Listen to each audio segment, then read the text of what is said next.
Oke, kembali lagi di channel Shinobi. Pada video kali ini Mimin akan membahas Sannin legendaris versus dua anggota Kara Diva dan Victor. Namun seperti biasa sebelum lanjut, betapa bahagia Mimin jika kalian tekan tombol subrek terlebih dahulu agar Mimin lebih bersemangat lagi dalam membuat konten Naruto dan Boruto lainnya.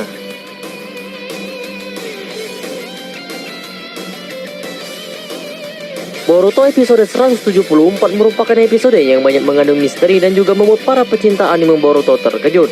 Hal ini bukan tanpa sebab, karena sosok Sannin legendaris Orochimaru ikut campur menyerang Victor dan juga anggota-anggotanya. Pohon Shinju buatan Victor ini ternyata bukan pohon Shinju main-main, yang mana akan menyerap semua cakra manusia di negara lembah tersebut dan akan mekar menghasilkan buah impian Victor dan Dipa. Namun ada shinobi legendaris Orochimaru yang datang untuk merebut kembali sel Hashirama miliknya. Yang kita tahu jika Orochimaru adalah shinobi yang terkenal dengan pembunuhan dan juga eksperimen terlarang yang ia lakukan. Sudah banyak shinobi-shinobi hebat yang ia bunuh dan tidak banyak pula shinobi yang menjadi korban eksperimen gilanya. Mulai dari Kazekage keempat hingga gurunya sendiri, Hiro.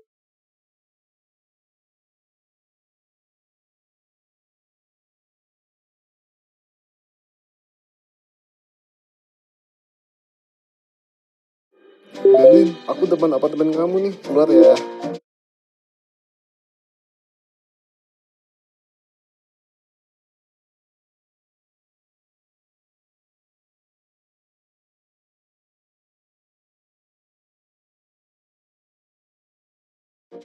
Rasa? Kamu ngapain? Hiruzen Sarutobi. Konflik desa Suna dengan desa Konoha disebabkan oleh dirinya yang menyamar menjadi Kazekage keempat dan mengacaukan ujian Chunin. Banyak korban jiwa yang tewas termasuk Hokage ketiga. Kejahatan-kejahatan yang Orochimaru lakukan tentu tidak sedikit. Dirinya pun pernah menjadi salah satu anggota Akatsuki saat itu. Tidak habis dari itu, Orochimaru berambisi ingin membuat manusia buatan dengan kemampuan elemen kayu seperti Hashirama Senju. Danzo yang di saat itu menjadi rekannya menculik 60 anak tak berdosa dan dijadikan bahan percobaan. Namun dari ke-60 anak tersebut, hanya satu yang selamat yang kita kenal sekarang sebagai Yamato. Dan pada saat ini Orochimaru digadang sudah taubat dengan kejahatan-kejahatan yang ia lakukan. Ia juga sudah diterima untuk masuk ke desa Konoha. Dirinya pun sudah mengasingkan diri di sebuah markas miliknya dekat desa Konoha yang selalu diawasi shinobi Konoha. Dirinya bersama Sugetsu dan Locke dalam satu markas yang sama. Dan sosok Sannin ini juga memiliki manusia buatan hebat yang menjadi teman Boruto sampai dewasa nanti, yaitu Mitsuki. Sel Hashirama memiliki banyak guna untuk Orochimaru melakukan berbagai eksperimen. Hingga pada Arc Dipa diketahui jika sel Hashirama yang dipakai Victor merupakan sel Hashirama milik Orochimaru. Dengan alasan mengambil hak miliknya inilah yang membuat Orochimaru datang dan membantu tim Konohamaru melawan Victor dan Dipa. Diketahui juga kemampuan Orochimaru saat ini sangat hebat dan sudah berkembang, yang mana dirinya mampu membunuh anggota Outer Kara tanpa menyentuh. Ada kemungkinan yang akan membantu Boruto dan juga Sarada membunuh Dipa adalah Orochimaru. Bisa diprediksi kemampuan Orochimaru jauh lebih kuat dari Victor dan juga Dipa, mengingat dirinya merupakan seorang Sannin legendaris. Bisa dilihat pada spoiler Boruto episode 175, Victor yang bertarung melawan Orochimaru sangat terdesak. Namun di sini yang akan selamat hanya Victor seorang, karena dalam manga yang merupakan gambaran masa depan anime Boruto, dirinya masih hidup. Di sini yang diragukan adalah Dipa, ada kemungkinan dirinya akan tewas lebih dulu dari Victor. Tentu di sini yang akan membunuhnya Boruto dan Sarada. Namun ada kemungkinan Orochimaru akan ikut campur dalam menangani si pengguna karbon ini. Pastinya setelah dirinya berhasil mengalahkan Victor terlebih dahulu. Tentu Mimin sudah memiliki beberapa kemampuan hebat Orochimaru yang kemungkinan akan ia keluarkan saat melawan Dipa. 1. Jagei Jubaku. Diawali dengan Jagei Jubaku, yakni teknik Orochimaru yang dapat membuatnya mengeluarkan ular sangat besar dari lengan bajunya. Ular ini biasanya dipakai untuk menjerat musuh, bisa hanya dengan melilit tubuh lawan atau bahkan menggigit. Meskipun hanya satu ular, tapi kekuatan ular ini bahkan lebih kuat dari hewan Kuchiyose, sehingga sangat sulit lepas dari lilitannya. 2. Sen'ei Taijutsu. Kalau tadi hanya satu ular, maka yang ini Orochimaru bisa mengeluarkan banyak ular sekaligus dari lengan bajunya. Tidak hanya lengan baju, dia bisa mengeluarkan ular dari mana saja selama itu masih tubuhnya. Biasanya ular ini akan digunakan untuk menggigit musuh, dan kadang para ular ini mengeluarkan semacam pedang atau pisau untuk melukai musuh. 3. Mandara no Jin. Teknik ini sebenarnya cukup serbaguna. Pertama, Orochimaru akan memuntahkan sejumlah ular dari dalam mulutnya. Ular ini digunakan untuk mengejar musuh dan menenggelamkan mereka dalam lautan ular. Para ular ini pun akan menggigit, bisa juga mengeluarkan pisau dari mulut. Bahkan jurus ini bisa dipakai untuk membuat pertahanan, yakni para ular akan membuat dinding untuk melindungi Orochimaru. 4. Hebikuchi Shibari. Jiraiya mengatakan bahwa Hebikuchi Shibari ini merupakan teknik tiruan dari Gamaguchi Shibari, yakni teknik yang dapat membuat lawan sekaligus diri sendiri masuk ke dalam perut ular. Jika musuh terperangkap di dalam tubuh ular, otomatis mereka akan susah kabur dan Orochimaru bisa menyerang dengan teknik-teknik andalan yang lain. 5. Yamata no Jutsu. Jurus paling kuat Orochimaru yang bisa mengubah dirinya menjadi ular berkepala 8. Ukurannya akan sangat jadi besar seperti monster.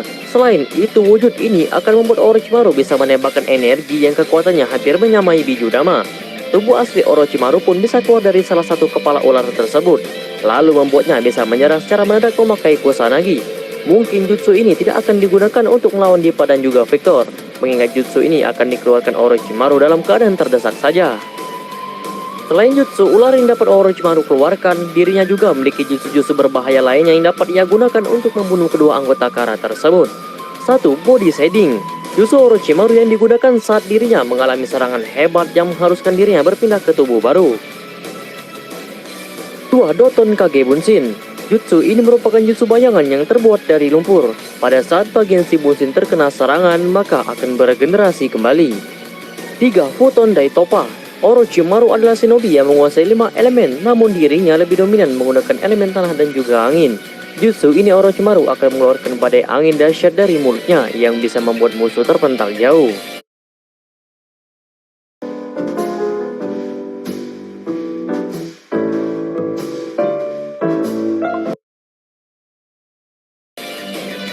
Empat. Gathering of the Snake.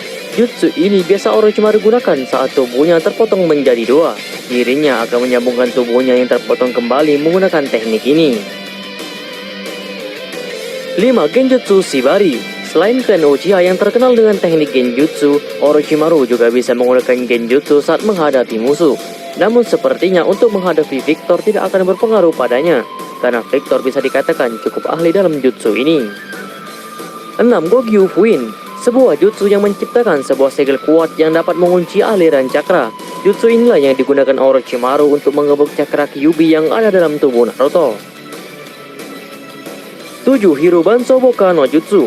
Jutsu ini mirip dengan Zetsu putih yang mampu menyatu dengan pohon, dinding maupun tanah.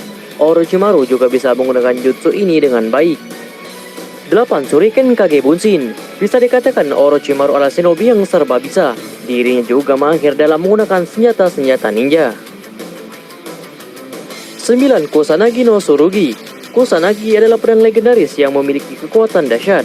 Pedang ini juga salah satu senjata andalan Orochimaru untuk menghabisi musuh-musuh kuat. Kazekage keempat dan juga Hiruzen merupakan shinobi yang tewas akibat pedang ini. 10. Edo Tensei. Sudah tidak diragukan lagi jika Orochimaru mampu menghidupkan mayat yang sudah mati. Jutsu ini adalah jutsu yang diciptakan oleh Tobirama Senju Hokage kedua. Bisa dikatakan ini adalah jutsu terkuat miliknya, karena jutsu ini adalah salah satu jutsu yang sangat berpengaruh dalam perang dunia shinobi keempat. Bisa saja saat dirinya berhadapan dengan Victor dan Dippa, dirinya menggunakan jutsu ini. Namun sepertinya tidak, karena menurut Mimin tanpa harus menggunakan jutsu terlarang ini, Orochimaru mampu mengalahkan kedua anggota Kara ini. 11. Santet. Jutsu ini belum diketahui nama sebenarnya. Jutsu ini Mimin sebut santet karena mampu melenyamkan musuh tanpa harus beradu fisik ataupun berkontak langsung dengan tubuh lawan. Hal ini pernah Orochimaru lakukan kemarin pada Boruto episode 174. Jika jutsu ini akan digunakan untuk melawan Victor dan juga Dippa, tentu akan sangat cepat sekali untuk membunuh mereka berdua. Nah, itulah jutsu serta kemampuan yang akan Orochimaru gunakan untuk mengalahkan kedua anggota Kara tersebut. Untuk Boruto episode 175 akan tayang minggu depan.